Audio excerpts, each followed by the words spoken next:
अधिकार सेना का क्या उद्देश्य है? देखिए, जो हम लोगों ने पार्टी बनाई है आज़ाद अधिकार सेना, तो हमारा मूल उद्देश्य जो है, जैसा हमने अभी आपसे अनुरोध किया था, बताया था जी।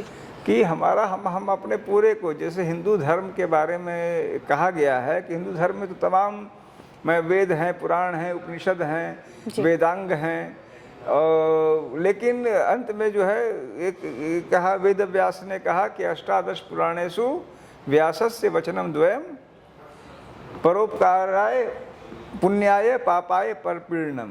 उन्होंने दो ही वर्ड्स में उन्होंने कह दिया कि पूरा हिंदू धर्म उसी पे है। उसी प्रकार से मैं जो समझ पा रहा हूँ, अपने पूरे जो पार्टी की फिलॉसफी को हम सिर्फ 2 वाक्य में मानते हैं। पहला, अन्याय, अत्याचार और भ्रष्टाचार का विरोध, और दूसरा, आम नागरिक के अधिकारों के लिए संघर्ष। इन 2 शब्दों, ये जो ट्विन प्रिंसिपल्स हैं, जिनको हम अकाउंटेबिलिटी और ट्रांसपेरेंसी, पारदर्शिता और उत्तरदायित्व के बुनियादी सिद्धांत मानते हैं। हमारी पार्टी मूल रूप से इन्हीं 2 विषयों पर कार्य करना चाहती है, कार्य कर रही है, प्रयास कर रही है। यह जरूर है, वह भी जैसे मैंने अपनी गलतियों को स्वीकारा कि भाई मान लीजिए, हम अगर कष्ट होता है कि अगर मैं और अधिक सेंसिटिव होता, जो संवेदनाएं मैं अनुभव करता हूं, तो शायद मैं ज़्यादा लोगों को अच्छा कर पाता, शायद मैं लोगों की नहीं दिल दुखा पाता, किसी की भी, जब मुझे हक व अख्तियार था उसका, जब मैं उस पद पे था। उसी प्रकार से मैं यह स्वीकार करना चाहूँगा कि अभी पार्टी कोई हमारी यह नहीं है कि कोई आमूल चूल परिवर्तन कर पा रही है और एक बहुत बड़ा इम्प्रिंट दे पा रही है, क्योंकि इस अनुभव में जब गुजरा हूँ तो मैं देख पा रहा हूँ कि सामाजिक और राजनीतिक परिवर्तन इतने आसान नहीं हैं कि आप जादू की छड़ी आपने घुमाई और हो गया। ये संभवतः बहुत अधिक त्याग, तपस्या, श्रम खोजते हैं, लेकिन इस लिहाज से हमें भी काफ़ी संघर्ष करना पड़ रहा है। कुछ कार्यकर्ताओं को साथ लाने में भी संघर्ष करना पड़ रहा है, मामूली नंबर में संख्याओं को, लेकिन खुशी मुझे इस बात की होती है कि इसके बाद भी हम अपने उद्देश्यों की तरफ बढ़ ही रहे हैं, हमारी संख्या बढ़ ही रही है, हमें अच्छे लोग मिल रहे हैं, हम अपने मूल उद्देश्यों से कॉम्प्रोमाइज नहीं कर रहे हैं, और कहीं ना कहीं जहां तक जा पा रहे हैं लोगों के हित में खड़े हो रहे हैं। जी, धन्यवाद सर। पुलिस की नौकरी, नेताओं से संघर्ष, कुछ महिलाओं के आरोप, अनुशासनहीनता का आरोप, इसमें अतुल राय का केस जो था जोड़ा गया था, यह कितना सच है, इसको स्पष्ट कीजिए। देखिए, मैं ये कहूँगा कि मुझे इस बात की भी खुशी है कि मैं उन पुलिस अफसरों में हूँ जो सर से पांव तक आरोपित है, सर से पांव तक। और मुझे लगता है कि कोई भी आरोप ऐसा नहीं होगा, किसी विधा का आरोप ऐसा नहीं होगा जो मुझ पे नहीं लगा। बलात्कार का आरोप मुझ पे, मेरी पत्नी पे, भ्रष्टाचार का आरोप मुझ पे, देशद्रोह का आरोप FIR रामपुर में दर्ज हुआ मुझ पे, एक कथित बलात्कारी के साथ एक बालिका को उत्पीड़ित करके उसको आत्महत्या करने को उद्धत करने का आरोप, यहीं का प्रकरण लखनऊ में दर्ज हुआ। जेल में रहा मैं 7 महीने, हर तरह निलंबन 2 या 3 बार, 5 या 6 हम पर विभागीय कार्रवाई, ये तमाम तरह के पुलिस को पीटने का आरोप भी मुझ पे है, उसमें चार्जशीटेड हूँ मैं। तो हर तरह के आरोप मुझ पे लगे, और यह आरोप, जैसे मान लीजिए, मैं, हर व्यक्ति के सोचने का अपना अपना ढंग है। मैं जेल में था तो मुझे सौभाग्य मिला, नेहरू जी को मैं पहले नहीं पढ़ पाया था, मैंने उनकी माई ऑटोबायोग्राफी पढ़ी और मुझे बहुत अच्छी लगी। और नेहरू जी के बारे में जो मुझे कहने में पूरा कोई गुरेज नहीं है कि उनके विरोधी जिस प्रकार से उनको एक समझिए कि छिछला और ये बताने का प्रयास करते हैं, वो आप कोई भी आदमी माई या क्या सीधे ऑटोबायोग्राफी है वो पढ़े तब समझे कि नेहरू जी क्या चीज़ थे और क्या थे। तो उन्होंने मतलब उसी लखनऊ जेल में उन्होंने वो उसके अंश लिखे ऑटोबायोग्राफी के, तो मैंने पढ़ा, तमाम चीज़ें मैंने जो देखी, तो मैंने जाना वो 9 बार, मैं तो अभी तक तो मतलब मैं कन्विक्ट नहीं हुआ हूँ, वो 9 बार कन्विक्ट हुए, यानी सजा याफ्ता। उस आज के समय तो मान लीजिए कि बेल अरेस्ट कर लेते हैं और सालों साल तक मुकदमे नहीं फैसले होते हैं। ब्रिटिश एज में फैसले जल्दी होते थे। पहला मुकदमा, आपको यह जान के आश्चर्य होगा कि जब पहला वो 1.5 साल के लिए जब गए जेल, तो उन पे मतलब समझिए कि ये क्या बोलते हैं उसको, एक्सटॉर्शन का मुकदमा था, यानी रंगदारी का। एक व्यापारी ने प्रयागराज, इलाहाबाद, जो उस समय इलाहाबाद था, वहाँ के एक व्यापारी ने उन पर एक्सटॉर्शन का, रंगदारी मांगने का मुकदमा। जाहिर सी बात है कि ब्रिटिश कोई हुकूमत, लोगों का कोई ये गुलाम रहा होगा व्यापारी, उसने इनके खिलाफ, उन्होंने लिखा, वो तो करोड़पति आदमी के औलाद थे, उन्होंने लिखा कि मुझ पर 150 या कितना रुपए का रंगदारी मांगने का आरोप लगा, और उसमें सजा भी कोर्ट ने दिया। वह सजा कभी उन्होंने उसको अपील भी नहीं की, यानी कि जब वो प्रधानमंत्री थे तब भी वह रंगदारी मांगने के सजा याफ्ता थे। तो मुझे ईश्वर की कृपा से सारे मुझ पे आरोप लगे हैं। यह मेरा दायित्व है कि मैं उन आरोपों को, उनमें कई आरोप गलत साबित ऑलरेडी किए जा चुके हैं, कुछ आरोप अभी भी लगे हुए हैं, मैं उनको संघर्ष कर रहा हूं।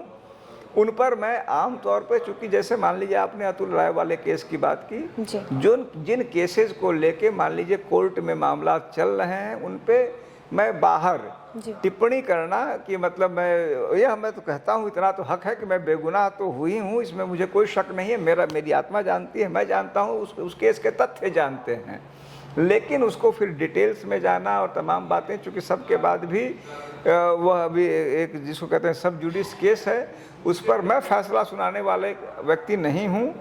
जो कोर्ट है उसको अधिकार है फैसला सुनाने का। मैं अपने तथ्य वहाँ रख रहा हूँ, मैं पूरे पुरजोर ढंग से उसके संबंध में अपने तथ्यों को पैरवी कर रहा हूँ, क्योंकि यह मेरा दायित्व है, यह मेरा ईश्वर के प्रति मेरी क्या बोलते हैं, मेरा कर्तव्य है कि मैं अपने आप, जो निर्दोष मैं दावा करता हूँ, उस निर्दोष होने की बात को मैं अदालत तक सिद्ध करूं। यह मेरी ईश्वर के प्रति भक्ति मानी जाएगी, मेरा कर्तव्य माना जाएगा, और मैं उसके लिए पूर्णतया प्रयासरत हूँ। Thank you sir. खबर ये है कि आप, मतलब मुझे भी पता चला कि 2024 में आप लोकसभा चुनाव बलिया से लड़ेंगे, तो बलिया चयन आपने क्यों किया? देखिए, बलिया से मुझे, जब मैं राजनीति में आया हूँ और हमने ये आज़ाद अधिकार सेना के रूप में इसको शुरुआत की है, तो मुझे, चूँकि यह मैं नहीं समझ पा रहा हूँ या मान रहा हूँ कि मैं कोई फिल्म स्टार तो हूँ नहीं कि मतलब मुझे लाखों वोट मिल रहे हैं, ये हो रहा है। हम लोगों को तो एक स्टेप बाय स्टेप संघर्ष करना है। तो जब मुझे संघर्ष करना और चुनाव लड़ना, जब राजनीति में हो तो चुनाव लड़ना मेरा दायित्व है एक राजनीतिक व्यक्ति के रूप में, चूँकि अपने मैसेज को लोगों तक देने के लिए वो एक इम्पॉर्टेंट प्लेटफॉर्म है। चुनाव के समय लोगों की बातें ज़्यादा सुनी जाती हैं, हम अपने मैसेज लोगों तक ले जा सकते हैं, तो चुनाव लड़ना हमारा दायित्व है। जीत हार को लेके मुझे कोई अभी मैं जीतने जा रहा हूँ और ऐसी फिजूल बातें मैं कभी बोल भी नहीं पाता। अगर जीतना होगा तो वो दिख जाएगा, नहीं जीतना होगा तब भी दिख जाएगा। हाँ, यह जरूर है कि मुझे 2 वोट आए तब, 2000 वोट आए तब, 2 लाख वोट आए तब मैं चुनाव जरूर लड़ूंगा। बलिया हमने इसलिए चुना है क्योंकि कई कारणों से मुझे यह लगा, मैं वहाँ 2 बार तैनात रहा, वहाँ के कई लोग मुझे, जैसे मान लीजिए कई ऐसी जगह जो अनजान जगह है उसकी तुलना में वहाँ मुझे लगा कि वहाँ पर मेरे परिचित लोग हैं अच्छी संख्या में, जो मुझे एक शुरुआती स्थान दे सकते हैं, एक पोजीशनिंग मेरी शुरुआत हो सकती है। हमारे जो मैं चूँकि बिहार का रहने वाला हूँ, तो बॉर्डरिंग, जैसे आपका भी जिला बॉर्डरिंग है, वो भी बॉर्डरिंग जिला है, वहाँ के लोगों से मेरा लगाव रहा। और एक और कारण ये रहा कि मेरे जैसे हर एक के पसंदीदा किरदार होते हैं ज़िंदगी में, तो मेरे ज़िंदगी के सबसे पसंदीदा किरदारों में एक जयप्रकाश नारायण जी रहे हैं।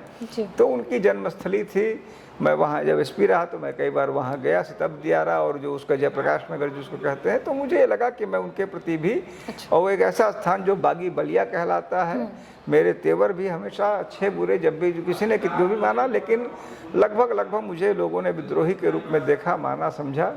इस रूप में मुझे लगा कि मुझे वहाँ पर वहीं से चुनाव लड़ना चाहिए। जी, धन्यवाद सर। आप बलिया एसपी थे जब सोहाव लाठीचार्ज की घटना याद ही होगी आपको, तो जिसमें आरोप लगे थे कि अंबिका चौधरी की वजह से आपने ऐसा किया, तो वो कितना सच है? आप इसको क्या मतलब? देखिए, अब यह तो बिल्कुल ही गलत है, लेकिन जैसे कि कुछ क्या सच्चाई है इसके बारे में? सच्चाई, देखिए, सोहाव कांड की सच्चाई ये है कि मैं फिर, जैसे मैंने तमाम चीज़ें कही, मैं फिर कहूँगा कि सोहाव कांड में कुछ उनकी गलती, कुछ मेरी गलती। और मुझे लग रहा था कि मैं अपने कर्तव्य को निभा रहा हूँ, लेकिन अब मुझे लगता है कि कहीं ना कहीं मुझे जो है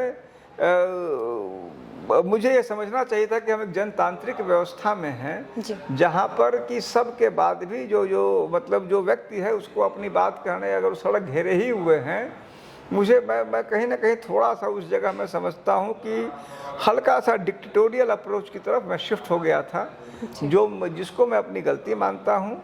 और पुलिसिंग ठीक है, लेकिन policing with a human face होना चाहिए, उसको मैं कहीं ना कहीं कुछ ना कुछ लूज कर गया। उसके लिए अंबिका, क्योंकि मैं किसी ए, बी और सी के कहने से, चाहे वो अंबिका जी हो चाहे कोई भी हो, मैं कोई एक्ट नहीं करता। अपनी गलतियों के लिए भी मैं जिम्मेदार होता हूँ, और मैं अपनी गलती किसी पर थोपता नहीं, उसके लिए कोई और जिम्मेदार नहीं था। गलती थी, मैं बाद में वहाँ सुहाव गया, मैंने वहाँ के लोगों से क्षमा याचना की, और मुझे जैसे तमाम आदमी गलतियाँ करता है, मेरे तो ज़िंदगी में तमाम गलतियाँ हुई हैं, तो वह गलती थी। मुझे जो एक जस्टिफाइड स्टैंड होता है, policing with a human face, मैं उस क्षण में उससे थोड़ा सा निश्चित रूप से एक विचलन हो गया था। धन्यवाद सर। आप एक्टिविज्म में बहुत ज़्यादा मतलब पाए जाते हैं, ऐसा लोगों का कहना है। इसके जरिए आप कैसा परिवर्तन चाहते हैं? देखिए, जैसा मैंने अभी कहा, मुझे दो सिद्धांतों से मुझे आंतरिक लगाव है। आंतरिक का मतलब जैसे कि होता है कि वह, हाँ वह ले रहा हूँ, उसमें यह नहीं है कि वह कोई दिखावटी लगाव है या किसी लाभ के लिए है। एक उत्तरदायित्व, एक पारदर्शिता। पारदर्शिता का मतलब यह नहीं है मेरी निगाह में कि मैं उसको इस तरह कहूँ कि कोई आदमी कह रहा है कि मैं, मान लीजिए मैं अपने बाथरूम में बिना कपड़ों के नहा रहा हूँ, तो मैं कहूँ नहीं तुम सबके सामने ही नहाओगे, अकेले क्यों नहाओगे। उसका हक व अख्तियार है कि हर इंसान को एक डिग्निटी अपनी रखने का हक है। पारदर्शिता उस चीज़ की जिसकी पारदर्शिता होनी चाहिए, यह नहीं, उसमें RTI एक्ट में लिखा हुआ है कि एक बैलेंस होना चाहिए गवर्नमेंट के फंक्शनिंग में और लोगों के जानने की स्थिति में। तो मैं उस प्रॉपर बैलेंस के साथ पारदर्शिता का भक्त हूँ। मेरे लिए वो बहुत बड़ा एक प्रिंसिपल है, गोल्डन प्रिंसिपल है कि पारदर्शिता हो। पारदर्शिता का मतलब कि आप यहाँ सड़क बना रहे हैं तो क्यों बना रहे हैं, यह हक होना चाहिए लोगों को जानने का। यही क्यों बन रहा है, वहाँ क्यों नहीं बन रहा है, यही इसी को क्यों ठेका मिला, उसको क्यों नहीं मिला है, यह आपने जो सांसद निधि इसी को क्यों दी है, उसको क्यों नहीं दी है, यह हक होना चाहिए जानने का। मैं उस चीज़ का कायल हूँ, मैं मानता हूँ। पारदर्शिता नहीं तो बेईमानी। और पारदर्शिता में कोई गलत पाया गया कि इसने गलत किया है सड़क पे, मान लीजिए कि जो जितना, जैसे आप देखती हैं कई बार आता है कि भाई होता है कि सड़क में गिट्टी हाथ से निकल जाता है, लोग कहते हैं ना कि कोई जाता है हाथ से जो है नोच लेता है, गिट्टी हाथ में निकल जाता है और सड़क नीचे नंगी दिखने लगती है। तो जब वो दिख गया तो उत्तरदायित्व तो निर्धारित हो उसका, हु इज रिस्पॉन्सिबल। आखिर कोई तो होगा, हर हमारे गवर्नमेंट फंक्शनिंग में तो हर कागज का कोई ना कोई जिम्मेदार है। तो उस कागज का कौन जिम्मेदार था, हु इज रिस्पॉन्सिबल, उसको क्या हो।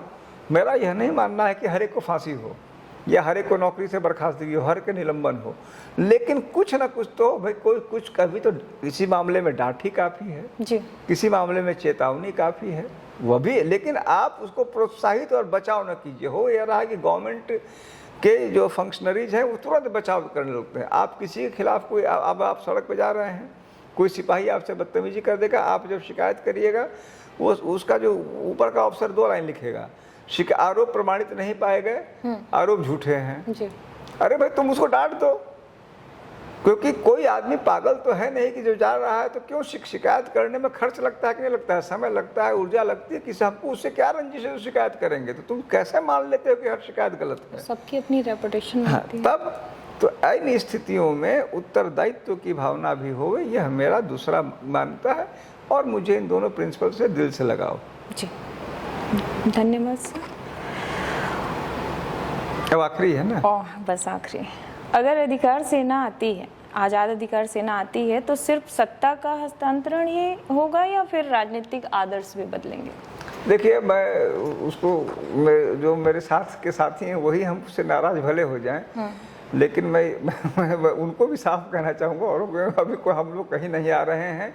हम लोग अभी सिर्फ अपनी ज़मीन बना रहे हैं, अभी हम लोग सिर्फ मेहनत करना चाहते हैं। मेरे साथ जो आता है, मेरे साथ जो रहता है, मैं उसको पहले कह देता हूँ कि तुम इस भ्रम में न रहो कि हम कहीं आ रहे हैं, जा रहे हैं। पहले तुम अपना वर्क करो, और वर्क तुम्हारा क्या है? वर्क है कि तुम किसी की मदद करो, किसी के अधिकारों के लिए संघर्ष करो, तुम किसी को अधिकारों के प्रति जागरूक करो, कोई अन्याय हो रहा है उसके प्रति तुम खड़े हो, आवाज़ उठाओ।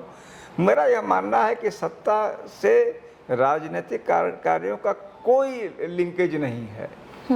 मेरा यह मानना है कि राजनीतिक कार्यों के लिए सत्ता, मेरा मानना है सत्ता की कोई ज़रूरत नहीं है, जनबल की ज़रूरत जरूर है जी। सत्ता से, बल्कि मेरा तो यह मानना है कि सत्ता व्यक्ति के राजनीतिक कार्यों को रोकती है, न कि उसको मतलब आगे बढ़ाने की जगह बेहतर हमेशा, यह मेरी मान्यता है, मेरे हर व्यक्ति को सहमत होना आवश्यक नहीं है। वह विरोध में, विपक्ष में है, वो बेहतर कर सकता है, क्योंकि तुम्हारा मूल काम क्या है? मूल काम है लोगों को जागरूक करो, उसको एम्पावर करो, उसके लिए लड़ो।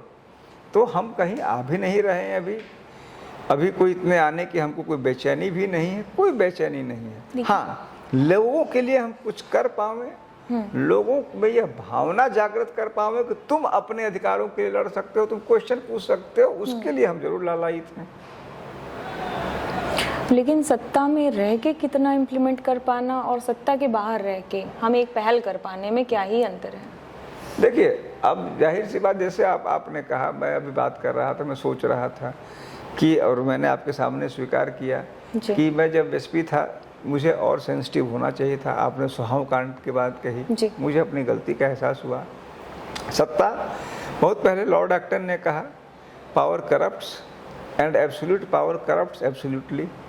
तो वो खतरे जो है, अब मैं देख रहा हूँ, आप देख रही हैं, आम आदमी पार्टी ने सबसे ऊंचे आदर्शों की बात कही, उनके 2 मंत्री जेल में हैं, अब तक बेल नहीं पा रहे हैं। लगभग साबित हो गया कि आरोप सही है, और सही है, उसमें कोई ऐसी बात नहीं। मान लीजिए जिस तरह के आरोप, अगर ऐसा होता तो 2 मिनट में उनका क्वैश होता। जितने बड़े, मैं देख रहा हूँ कि मनीष सिसोदिया जितने बड़े बड़े लॉयर्स ला रहे हैं, तो वो उसमें से 3-3, 4-4 तो सीनियर काउंसिल्स हैं, जो एक अभिषेक मनु सिंघवी वगैरह का फीस बताते हैं कि एक दिन का 20 लाख 25 लाख है जी। तो उतने बड़े लॉयर्स उनको बेल नहीं दिला रहे हैं, वो भी यहाँ से वहाँ, वहाँ से वहाँ, और वो अफोर्ड कर पा रहे हैं। तो भाई कहाँ से अफोर्ड कर पा रहे हैं? क्योंकि कोई चैरिटी तो वो कर नहीं रहे हैं। तो जब उस पार्टी ने, जो आपने बात कही, वो जब जो उसने बातें कुछ कही, मौके पे आके कुछ और निकला, तो वह चैलेंज तो मेरे लिए भी, सबके लिए है, क्योंकि वो एक सिद्धांत की बात है, वह व्यक्ति की बात नहीं, पावर करप्ट करने लगता है। वहीं पर जो मैं बात कहता हूँ, इसीलिए मेरा लगाव पावर की तुलना में प्रिंसिपल से ज़्यादा है। अगर बुनियादी प्रिंसिपल सही हो जाएगा, हर व्यक्ति अपने, मैं कहूँगा, पारदर्शिता और उत्तरदायित्व के सिद्धांतों के प्रति दूसरों के लिए नहीं देखेगा। भाई आदमी देखे कि वो हमें बचाएगा, वो क्यों बचाएगा? तुम खुद को क्यों नहीं बचाओगे? तो मेरा यह मानना है कि हर व्यक्ति एम्पावर हो, बनिस्पत की अपना मसीहा खोजे। मसीहा खोजोगे तो उल्लू बनोगे, अपने आप को एम्पावर करोगे तो निश्चित रूप से वाली तो तुम एम्पावर होगे, दूसरों के लिए भी खड़े होगे। तो मैं व्यक्ति के एम्पावरमेंट में विश्वास करता हूँ। मैं क्या गलत सही करूँगा, हो सकता है भाई, to err is human, Shakespeare ने कहा। मैं जब, हो सकता है मुझे कुछ अधिकार मिले, मैं 500 गलतियां करूं, तो वह महत्वपूर्ण ही नहीं है कि मैं गलती करूंगा कि नहीं करूंगा। महत्वपूर्ण है कि व्यक्ति अपने सिद्धांतों के लिए, अपने अधिकारों के लिए जागरूक हो पा रहा है कि नहीं पा रहा है। जब ए ने, बी ने, सी ने गलती की, तो मैं डी भी गलती कर सकता हूँ। तो मैं गलती करूंगा, यह महत्वपूर्ण नहीं है। महत्वपूर्ण है कि क्या मेरे मैसेज जो है वह लोग समझ पा रहे हैं कि नहीं समझ पा रहे हैं। Thank you sir. द गहनी आपका बहुत बहुत आभार प्रकट करता है, और हमारे साथ आप जुड़े रहे हैं। काफ़ी अच्छा आपसे बातचीत हुआ, चर्चा हुआ। जी नमस्कार।